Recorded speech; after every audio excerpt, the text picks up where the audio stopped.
The Journey of Shadows. Chapter 1. The Mysterious Beginning. Narration. It was a quiet morning in the city of the valleys, where Adam woke up to his usual alarm. Lazily getting out of bed and yawning, he glanced at the rainy window. Rainy days always brought him a strange mix of calmness and unease.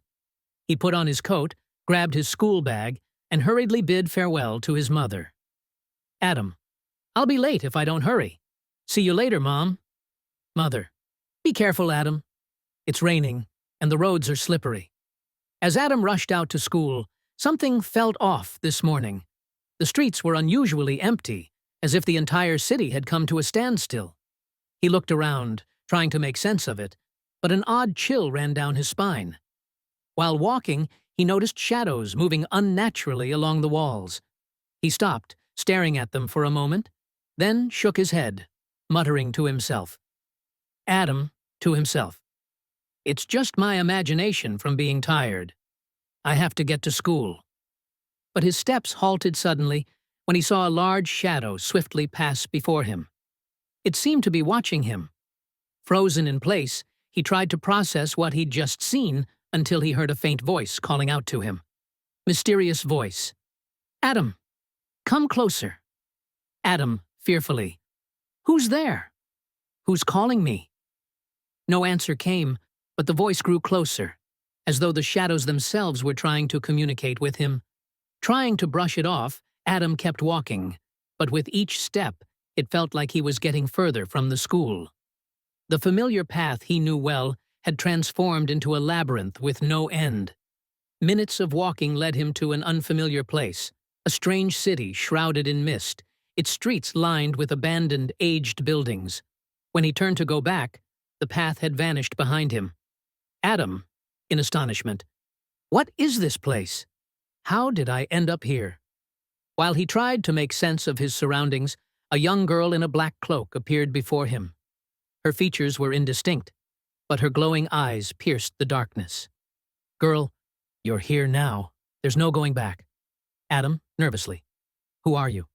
Where am I? What's happening?" "Girl, this is the City of Shadows. You've been chosen."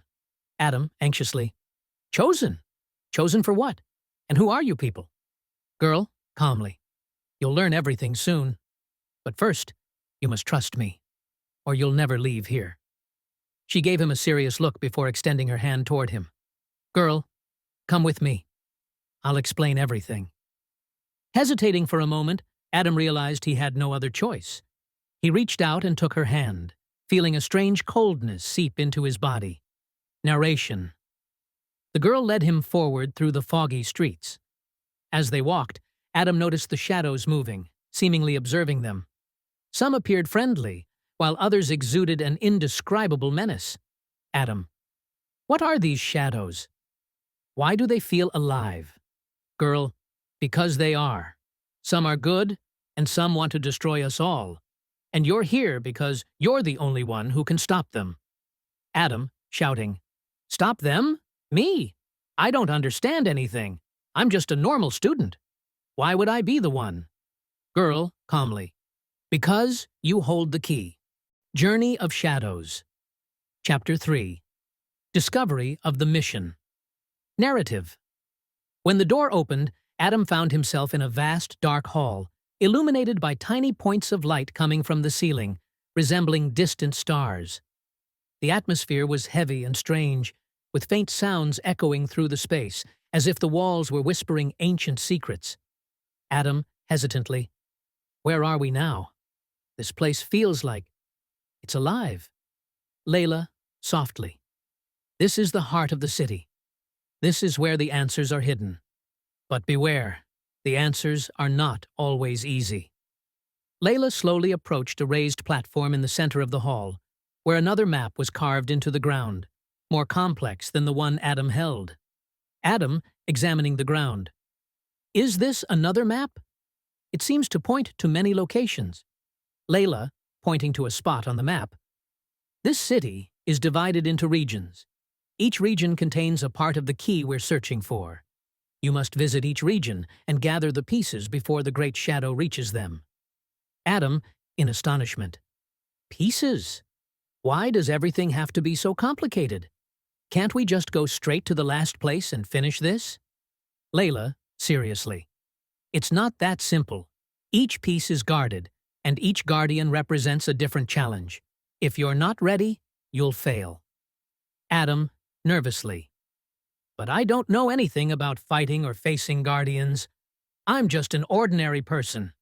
Layla, encouragingly. You're not ordinary, Adam. Being here means you carry something different. You'll discover your abilities soon enough. But first, we must begin. Narrative.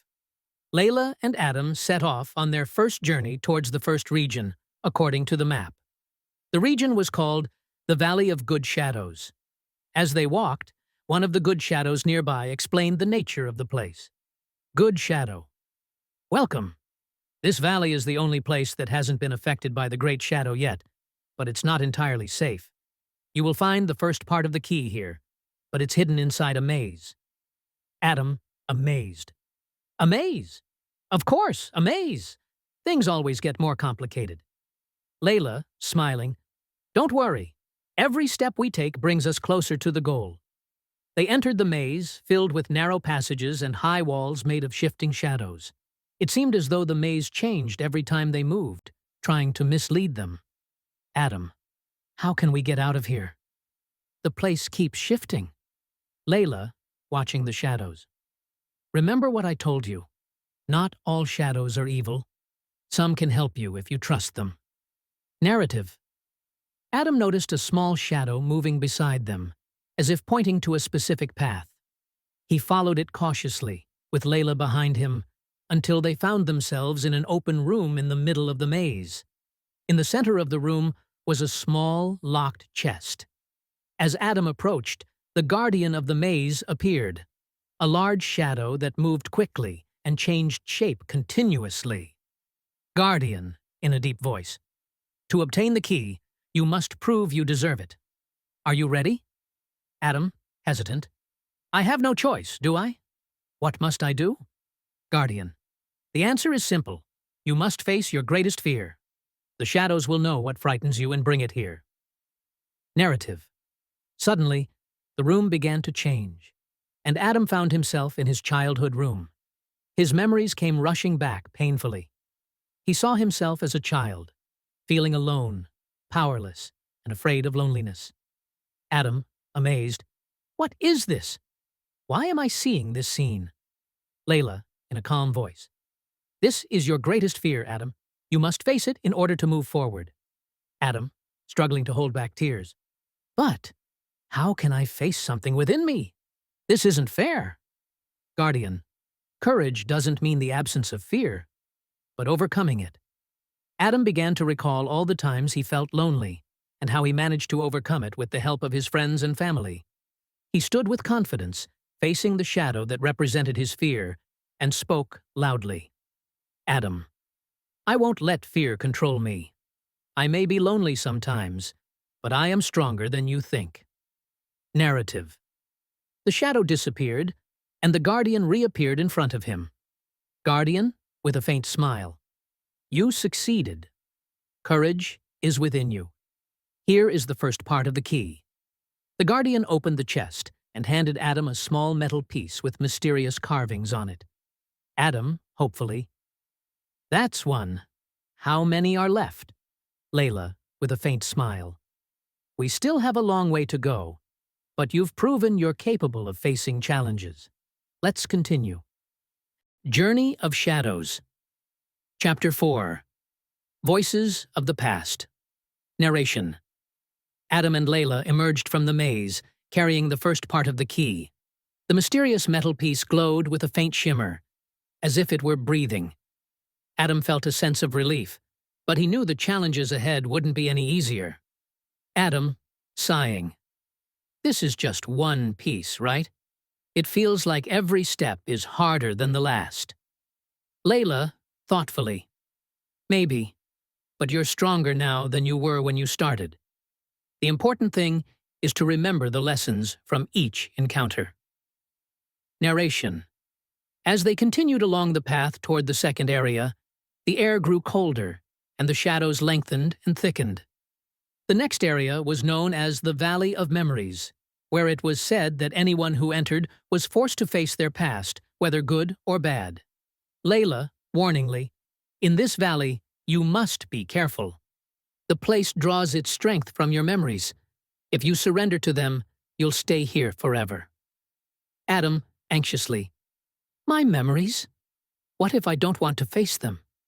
Layla, firmly, "You can't escape them, Adam. Memories are a part of you. Accepting them is the first step to mastering the shadows." Narration. The two entered the valley, and everything around them felt strange and unfamiliar. Suddenly, the ground began to shift, and the air was filled with thick fog. Adam began hearing familiar voices, voices that brought sorrow and regret. Adam, whispering, "These voices, I know them. They're from the past." Narration. Before them, an image of young Adam appeared, sitting alone on a swing in a dark garden. His face was full of sorrow, and his eyes gazed into the distance as if waiting for someone who would never come. Adam, approaching the image, "This is me.